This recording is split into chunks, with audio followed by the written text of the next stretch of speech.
الله دې رحم وکړي ډېره بې حیایي عام شوې ده بس خدای دې زمونږ حفاظت وکړي بس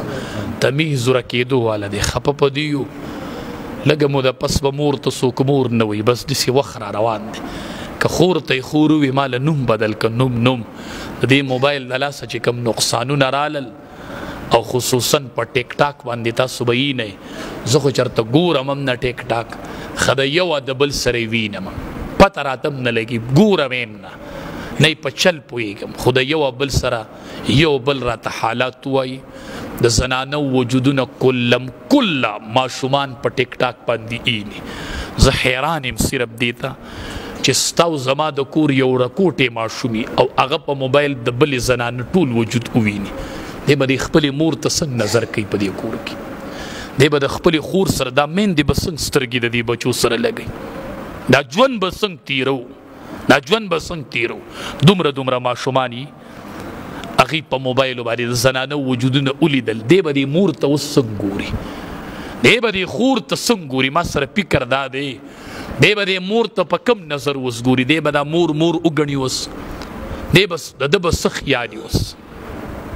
ماشومانو غور وکئ د نوي کل غور وکئ مونږ لاس کې خو چې د چا په لاس کې طاقت دی نو مونږ وایو خدای دې پکې ایمانی غیرت پیدا کړي ایمانی غیرت چې دا بې حیایي بنده کړي او دا بې حیایي ختمه شي داسې بې حیایي راننوتلې ده د خور او د مور تمیز ورکېدو والا دی نبی کریم صلی الله علیه وسلم صحابو نه تپوس وکړو وی صحابو زنا څه ته وایي زنا باره کې ستاسو څه رایې ده وی دا الله حرامه کړې ده او دا به د قیامته پورې حرام وي نبی علیہ السلام ورته وی چې یو سړی لزله زنا وکړي لزله او یو سړی راولګي او د خپلې ګاونډۍ سره زنا وکړي د ده دا ګناه د هغه د ګناه نه سیوا ده هغه لزله زنا کړې ده د یو ځل زنا وکړله خو د خپلې ګاونډۍ سره یې زنا وکړه ځکه ګاونډي په ده باندې تکیه کړې وه دا زما ګاونډي دی دی به زما کور ساتي نن الله دې رحم وکړي نه ګاونډي د ګاونډي نه په یره کې دی چې د کور او ځینې د ګاونډي نه یریږي د دواړو جهانو سردار فرمایي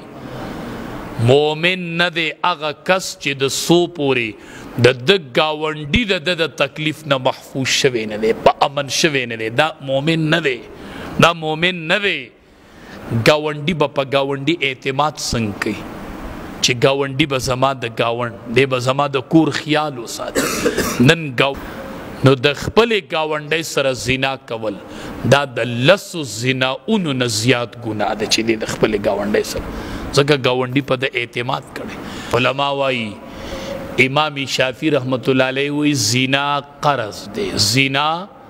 قرض دی ښه دا ځان سره ټکا پکا ویلی کوي یادی کوي چې زنا قرض دی او دا قرض به ستا د کوره پوره کیږي چا سره دی زنا وکړله یو قرض در باندې ووړې دا قرض به پوره کیږي